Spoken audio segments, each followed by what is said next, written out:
नमस्कार दोस्तों, स्वागत करता हूं मैं आपका अपने YouTube चैनल इन्वेस्टिंग दर्पण में। दोस्तों, अगर आप चैनल पर नए हैं तो चैनल को सब्सक्राइब करके नोटिफिकेशन बेल को ऑन करके ऑल जरूर हिट कर लें। नमस्कार दोस्तों, स्वागत है आपका इन्वेस्टिंग दर्पण की एक और नॉलेजफुल वीडियो में। और आज इस वीडियो में हम एनालिसिस करेंगे ग्रैन्युल्स इंडिया को। और दोस्तों, जानेंगे ग्रैन्युल्स इंडिया के बारे में कि यह स्टॉक इन्वेस्टमेंट के हिसाब से कैसा दिखता है। अगर आपने इसमें होल्डिंग ले रखी है तो आप क्या करेंगे, और अगर आप नई पोजीशन बनाने की सोच रहे हैं तो आपको क्या करना चाहिए।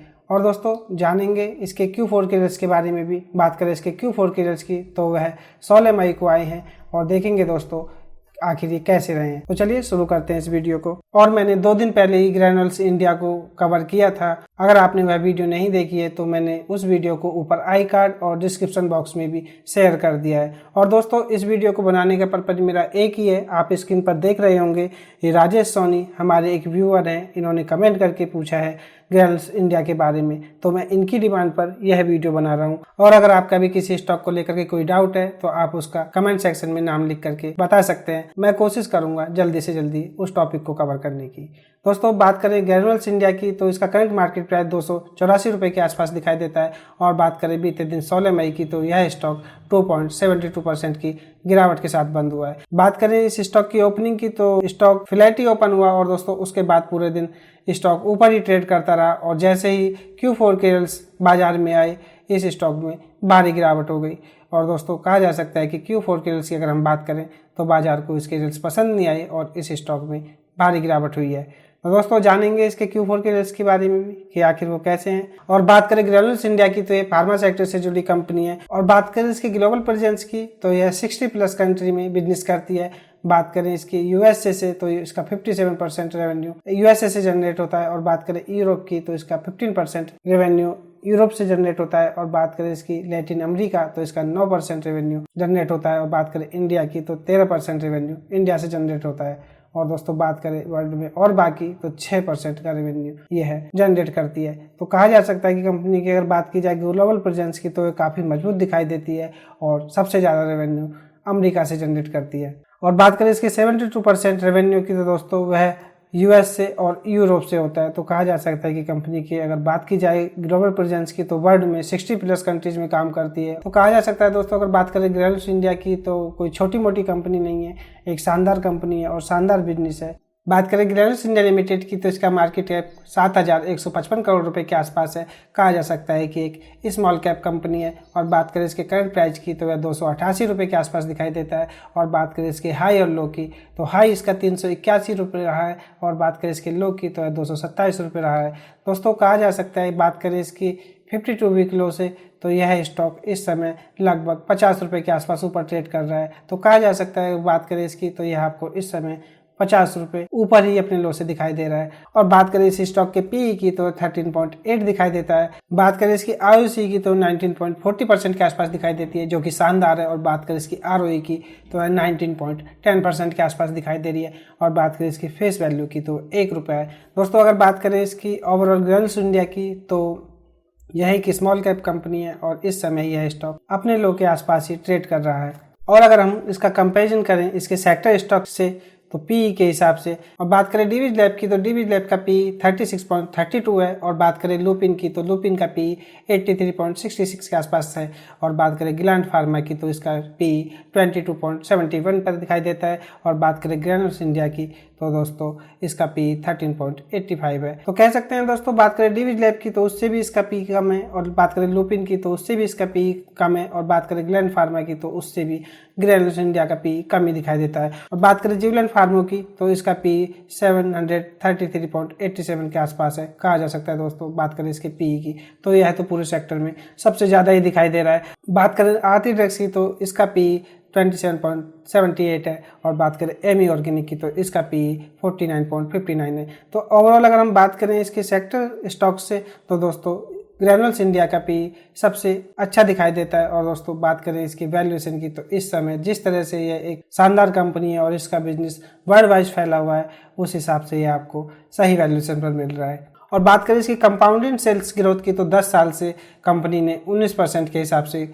अपनी सेल्स को कंपाउंड किया है। और बात करें 5 साल की तो 5 साल से 22% की सेल्स कंपाउंड की हैं, और बात करें 3 साल से तो 3 साल में भी 20% के हिसाब से अपनी सेल्स को कंपाउंडिंग किया है। और दोस्तों बात करें इसकी कंपाउंडिंग प्रॉफिट ग्रोथ की तो वह 10 साल में 32% रहा है, और 5 साल की अगर बात करें तो 31% है, और बात करें 3 साल की तो 3 साल से 18% की कंपाउंडिंग प्रॉफिट ग्रोथ रही है। और दोस्तों बात करें इसके स्टॉक के प्राइस CAGR की तो वह शानदार 10 साल में 35% के CAGR से रिटर्न दिए हैं, और बात करें 5 साल की तो 5 साल में 25% के CAGR से रिटर्न दिए हैं, और बात करें 3 साल की तो 3 साल में 23% के CAGR से रिटर्न दिए हैं, और बात करें 1 साल की तो 1 साल में 15% के CAGR से रिटर्न दिए हैं। दोस्तों अगर आप एक रिटेल है और तो मैं आपको बताना चाहूँगा इसने 35% के CAGR से रिटर्न्स दिए हैं, और अगर आपको 25 से 26% के CAGR से अगर रिटर्न्स मिलते हैं तो दोस्तों आपका 3 साल में पैसा डबल हो जाता है। बात करें ग्रैन्यूल्स इंडिया की तो इसने अच्छे रिटर्न दिए हैं, और स्टॉक प्राइस CAGR की अगर बात करें तो वह शानदार दिखाई देता है। और अगर बात करें कंपनी की सेल्स ग्रोथ के बारे में, और बात करें इसके कंपाउंडिंग ग्रोथ के बारे में, और स्टॉक प्राइस CAGR के बारे में, तो यह शानदार दिखाई देता है।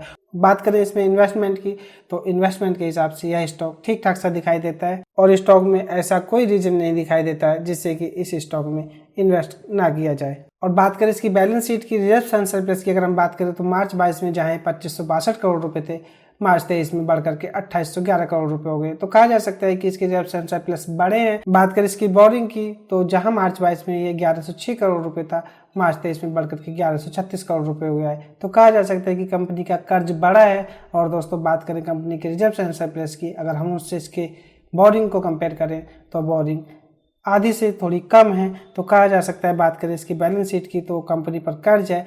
और दोस्तों बात करें अगर ओवरऑल इसके रिजर्व्स को देख करके तो यह बैलेंस शीट ठीक ठाक सी दिखाई देती है। बात करें इसकी शेयर होल्डिंग पैटर्न की तो प्रमोटर्स के पास 42.02% की हिस्सेदारी है। और बात करें दोस्तों प्लीज की तो प्रमोटर्स ने कुछ हिस्सेदारी को प्लीज भी रख रखा है, जिसमें बात करें तो 4.03% की हिस्सेदारी इन्होंने प्लीज रख रखी है। तो दोस्तों बात करें इस स्टॉक की तो इसमें प्रमोटर्स ने अपने शेयर्स को गिरवी रख रखा है। बात करें इनकी परसेंटेज की तो ये 5 से कम है, तो कह सकते हैं कोई कि ज़्यादा बड़ी हिस्सेदारी को प्लीज नहीं रख रखा है। और बात करें हम इसकी सितंबर क्वार्टर की तो दोस्तों यह प्लीज 10.59% के आसपास थी, जो कि कम होकर के 4.03% रह गई है। तो कहा जा सकता है कि प्रमोटर्स अपने प्लीज शेयर की परसेंटेज को भी कम कर रहे हैं। और बात करें FIH की तो FIH इसमें 23.90% के आसपास दिखाई देते हैं। और बात करें DIH की तो DIH के पास 5.03% की हिस्सेदारी है। बात करें म्यूचुअल फंड्स की तो म्यूचुअल फंड्स के पास 3.76% की हिस्सेदारी है। और बात करें अदर्स की तो अदर्स के पास 29.05% की हिस्सेदारी है। दोस्तों अगर ओवरऑल बात करें इसके शेयर होल्डिंग पैटर्न की तो वह ठीक ठाक सा दिखाई देता है। और बात करें FIH की तो FIH ने अपनी हिस्सेदारी को बढ़ाया है। और बात करें DIH की तो DIH ने भी अपनी हिस्सेदारी को बढ़ाया है। और बात करें दोस्तों म्यूचुअल फंड्स की तो म्यूचुअल फंड्स ने अपनी थोड़ी सा हिस्सेदारी को कम किया है। अगर ओवरऑल हम इसके शेयर होल्डिंग पैटर्न को देखते हैं तो दोस्तों कहा जा सकता है कि FIH और DIH इस स्टॉक में अपनी स्टेक को बढ़ा रहे हैं। और एक रिटेल्स को भी यह देखना चाहिए, जब FIH और DIH अपनी स्टेक को बढ़ा रहे हैं तो एक रिटेल्स को भी स्टॉक में इन्वेस्ट करने के बारे में सोचना चाहिए। कहा जा सकता है कि स्टॉक की अगर हम बात करें शेयर होल्डिंग पैटर्न के हिसाब से तो स्टॉक में कोई दिक्कत नहीं दिखाई देती है। और बात करें इसकी मार्च 23 के क्वार्टर की तो दोस्तों मैंने जो इससे पहले वीडियो बनाई थी एक दिन पहले, तो दोस्तों मुझे यह अनुमान था कि इसके Q4 के रिजल्ट्स अब की बार अच्छे आएंगे, लेकिन मेरा अनुमान गलत निकला। और दोस्तों बात करें इसके Q4 के रिजल्ट्स की तो वे ज़्यादा अच्छे नहीं रहे हैं। बात करें इसकी नेट सेल्स की, नेट सेल्स में 4.31% की जंप है। और बात करें इसकी ऑपरेटिंग प्रॉफिट की तो यह गिरते हुए दिखाई दे रहे हैं, जिसमें कि 1.37% के आसपास की गिरावट है। और बात करें इंटरेस्ट की तो इनके इंटरेस्ट भी बढ़े हैं, जिसमें कि 10.78% की गिरावट है। और बात करें इनके कंसोलिडेटेड नेट प्रॉफिट की तो यह 3.80% के आसपास गिरा है। और बात करें इसके ऑपरेटिंग प्रॉफिट मार्जिन की तो वह 1.10% के आसपास गिर चुके हैं। और अगर बात करें ग्रैन्यूल्स इंडिया के Q4 के रिजल्ट्स की तो वह कुछ ठीक ठाक से नहीं दिखाई दे रहे हैं, उसी कारण इस स्टॉक में कल भारी गिरावट हुई।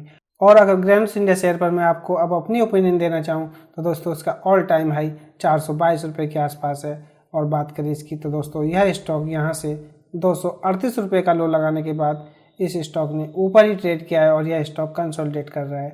तो कह सकते हैं दोस्तों अगर बात करें इसके ऑल टाइम हाई से जो कि 422 रुपये है वहाँ से यह स्टॉक आपको अभी भी 32% से ज़्यादा डिस्काउंट पर मिल रहा है। अगर बात करें इसके प्रीवियस लो की जो कि 238 रुपये रहा है, आप चाहें तो इस स्टॉक में 238 रुपये का एसएल लेकर के पोजीशन बना सकते हैं। और अगर आपने रिलायंस इंडिया शेयर में होल्डिंग ले रखी है तो आप अपनी होल्डिंग को कंटिन्यू कर सकते हैं, क्योंकि दोस्तों जिस तरह की ये कंपनी है यह जल्दी ही कम बैक करेगी और यह आपको आने वाले समय में अच्छे रिटर्न्स देगी। तो यह थी रिलायंस इंडिया शेयर पर एक खास अपडेट। आपको यह वीडियो कैसी लगी मुझे कमेंट करके ज़रूर बताएं, और अगर आपने चैनल को सब्सक्राइब नहीं किया है तो चैनल भी सब्सक्राइब कर लें, क्योंकि मार्केट अपडेट और मार्केट से जुड़ी जानकारी की वीडियो मैं लाता ही रहता हूँ। तो चलिए मिलते हैं फिर किसी नई वीडियो में, तब तक के लिए नमस्कार।